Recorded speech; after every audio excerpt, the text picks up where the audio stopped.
I never thought I'd be that son, the kind who sends his own mother to a nursing home. But life has a way of twisting you into someone you don't even recognize. It all started after my father passed away. My mother, frail and lonely, came to live with us. All she ever wanted was to talk, to share a piece of her day. But my wife, Sarah, she saw it differently. "Your mother interferes too much," she'd say, her voice tight. "We need our own space, our own peace." I tried. Primera rea.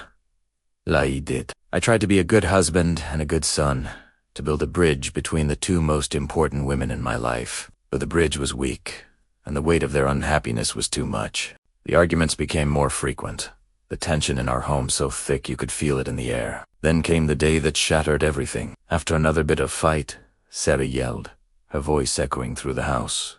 It's either me or her. And in that moment of weakness, of utter exhaustion, I made the worst decision of my life. I sat down with my mother, my heart pounding in my chest. I told her she'd be happier in a place with people her own age, where she'd have company.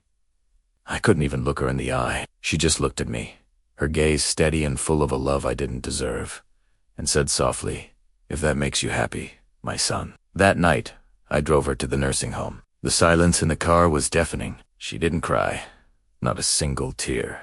But her silence, her quiet acceptance, screamed louder than any wail ever could. As I left her there, a part of me died with her. The house felt hollow when I returned.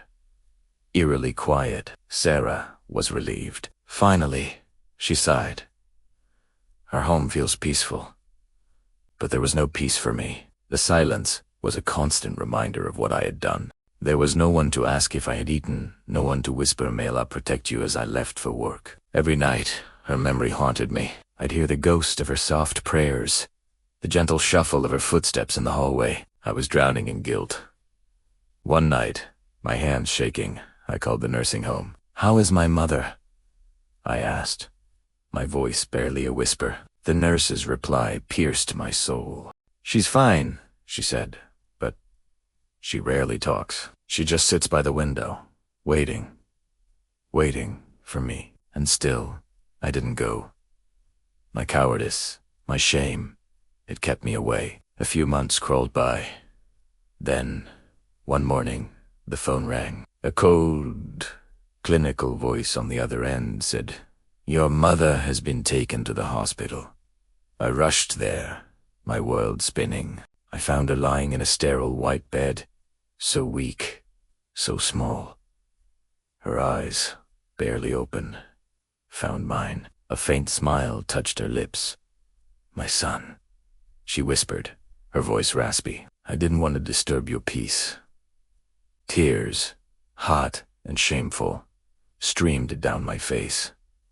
I grabbed her hand, so cold and fragile in mine. "Forgive me, Mother," I choked out. "Forgive me." She looked at me one last time, a lifetime of forgiveness in her eyes.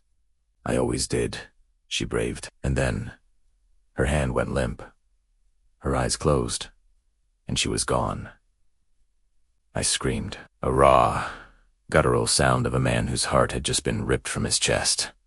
But it was too late. My peace was gone forever, and I had taken hers with it. The days that followed were a blur of suffocating grief. Her absence was a physical weight, crushing me. I couldn't sleep.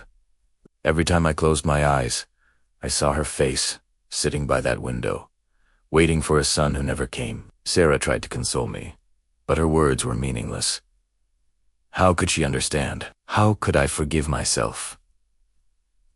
I stopped going to work. I stopped seeing friends. I stopped living. One night I found myself at her grave, the cold earth, a stark reminder of my failure. I sat there for hours, the words tumbling out in a broken whisper.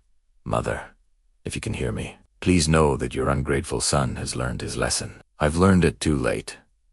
Years have passed since that day. Now, every month, I go back to that nursing home, not for her, but for the others, the mothers and fathers left behind, sitting by their own windows. I bring them food, flowers, and I sit with them, offering the time I so selfishly denied my own mother. When I see their tired eyes light up with a smile, for a fleeting moment, I see her face. I see my mother in each of them, and every single night, without fail, before I fall into a restless sleep, I whisper into the darkness, "Good night, Mom. May you rest in peace."